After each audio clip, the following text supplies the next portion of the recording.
Hi Ananthu. Hi. അപ്പം അനന്തുവിന്റെ UK-ലേക്കുള്ള visa processing എല്ലാം complete ആയി. എങ്ങനെയുണ്ടായിരുന്നു അനന്തുവിന്റെ വെസ്റ്റ് മൗണ്ട് ആയിട്ടുള്ള ജേർണി? നല്ലായിരുന്നു, കുഴപ്പമില്ലായിരുന്നു. അപ്പം ഞാൻ ഫസ്റ്റ്ലി കണ്ടു തുടങ്ങിയതെന്ന് പറഞ്ഞാൽ ഇൻസ്റ്റാഗ്രാം പേജ് വഴി ഞാൻ പരിചയപ്പെട്ടത്. അപ്പം അതിൻ്റെ അകത്ത് ആദ്യം വിളിച്ച് ഞാൻ ഇങ്ങനെ എല്ലാവരോടും ചോദിച്ചിട്ട് ഇത് നല്ല ഏജൻസിയാണെന്ന് പ്രോപ്പറായിട്ട് എല്ലാവരെ പോലെ തന്നെ കണ്ട് നമുക്ക് സാറ്റിസ്ഫൈ ആയ ശേഷം മാത്രമാണ് കോണ്ടാക്ട് ചെയ്തത്. അപ്പോൾ എല്ലാവരും പറഞ്ഞാൽ അത്യാവശ്യം നല്ലൊരു അഭിപ്രായം. അപ്പം ഞാനും കോണ്ടാക്ട് ചെയ്തു അങ്ങനെ. അപ്പോൾ ആദ്യമേ വിളിച്ചത് നീനി ചേച്ചിനെയാണ്.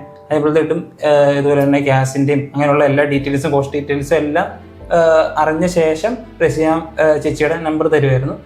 പിന്നെ അത് കഴിഞ്ഞ ശേഷം പിന്നെ ഗ്യാസ് എല്ലാം ഞാനവിടുത്തെ ഇച്ചിരി കൂടെ ഫോർമൽ ആയിരിക്കും എന്നായിരിക്കും. പക്ഷെ ഏറ്റവും ബെറ്റർ ആയിട്ട് നിങ്ങൾ ഡീൽ ചെയ്തു. എനിക്ക് ഏറ്റവും സ്മൂത്തായിട്ട് നല്ല റൺ ചെയ്തു. പിന്നെ പേയ്മെൻറ്റിൻ്റെ ഒക്കെ ഇച്ചിരി ഇത് വരുമ്പോഴത്തേട്ടും നിങ്ങൾ തന്നെ ഏറ്റവും ഫോർമൽ ആയിട്ടുള്ള രീതിയിൽ റൺ ചെയ്തുകൊണ്ട് എനിക്ക് ഇച്ചിരി കൂടെ അഡ്വാൻറ്റേജ് ആയി. അതാണ് ഏറ്റവും ബെറ്റർ. അനന്തുവിനെ പോലെ തന്നെ UK-ലേക്കോ അല്ലെങ്കിൽ എബ്രോഡ് കൺട്രീസിലേക്ക് ഫ്ലൈ ചെയ്യാൻ ആഗ്രഹിക്കുന്ന ഒരുപാട് കുട്ടികൾ ഈ നാട്ടിലുണ്ട്. അപ്പം അവർക്കൊക്കെ വേണ്ടിയിട്ട് വെസ്റ്റ് മൗണ്ട് സ്റ്റഡി എബ്രോഡ് അനന്തുവിന് എന്തൊക്കെ സർവീസസ് ആണ് പ്രൊവൈഡ് ചെയ്തതെന്നൊന്ന് പറയാമോ? അത് എല്ലാവരും പോലെ തന്നെ ഞാനും ഇൻസ്റ്റാഗ്രാം വഴി പേജ് വഴിയാണ് കോണ്ടാക്ട് ചെയ്തത്. അപ്പം ഞാൻ കോണ്ടാക്ട് ചെയ്തപ്പോൾ എനിക്ക് സ്യൂട്ടബിൾ ആയിട്ടുള്ള ഒരു കോഴ്സ്, ഞാൻ പഠിച്ച കോഴ്സിൻ്റെ ഡീറ്റെയിൽസ് എല്ലാം അയച്ചു കൊടുത്തു. അപ്പം അതിൻ്റെ റിലേറ്റഡ് ആയിട്ടുള്ള കോഴ്സ് എന്ന് പറഞ്ഞാൽ PG പോലുള്ള കോഴ്സുകൾ എനിക്ക് ആപ്റ്റായിട്ടുള്ളത് അയച്ചു തന്നു. ഞാനത് മൂവ് ഓൺ ചെയ്ത് ആപ്ലിക്കേഷനും കൊടുത്തിട്ടുണ്ടായി. അപ്പം അവിടുന്ന് ഓഫർ ലെറ്റർ കറക്റ്റായിട്ടുള്ള സമയത്ത് തന്നെ കിട്ടി.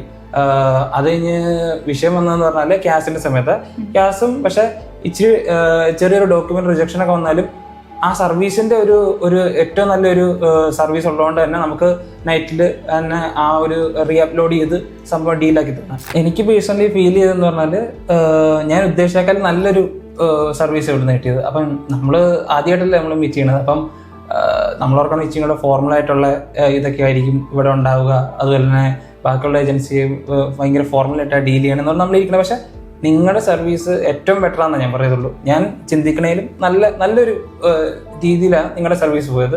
അതുപോലെ തന്നെ 24 hours ഇതുപോലെ തന്നെ ഞാൻ നൈറ്റ് വിളിച്ചാലും നിങ്ങളെപ്പോഴും കോഴ്സൊക്കെ അറ്റൻഡ് ചെയ്തു. എനിക്ക് വലിയ താല്പര്യമായി. അപ്പം ഞാനും ബാക്കിയുള്ള സ്റ്റുഡൻസിന് സജസ്റ്റ് ചെയ്യണത് വെസ്റ്റ് മൗണ്ടിനെ കോൺടാക്ട് ചെയ്യുക. അവരുടെ ഇൻസ്റ്റാഗ്രാം പേജ് നിങ്ങൾക്ക് സ്യൂട്ടബിൾ പോലെ നിങ്ങൾ ചെയ്യുക. അനന്തു ACCA 9 പേപ്പർ കംപ്ലീറ്റ് ചെയ്തിട്ട് ചെസ്റ്റർ യൂണിവേഴ്സിറ്റിയിൽ മാസ്റ്റേഴ്സ് ചെയ്യാൻ വേണ്ടിയിട്ടാണ് പോകുന്നത് അല്ലേ?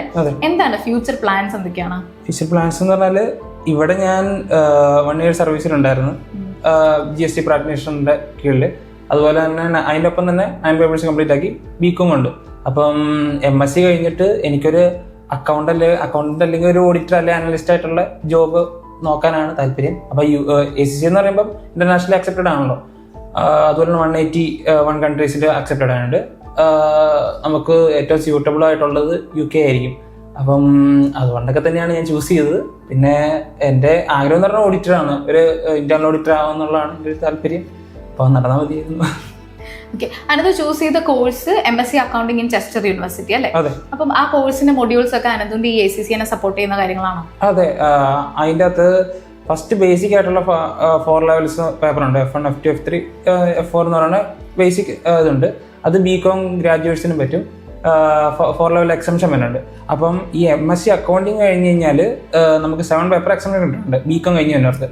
അത് കഴിഞ്ഞിട്ട് നമുക്ക് ഇത് കഴിഞ്ഞിട്ട് ഈ 7 പേപ്പർ കഴിഞ്ഞിട്ട് ബാക്കിയും കൂടെ കംപ്ലീറ്റ് ചെയ്യണം 13 പേപ്പറിൽ. അപ്പം അത് കണ്ടിന്യൂ ചെയ്ത് ഈ മുഴുവൻ ഫുൾ കംപ്ലീറ്റ് ചെയ്ത് കഴിഞ്ഞാൽ ജോബിന്റെ ഇതാവത്തുള്ളൂ.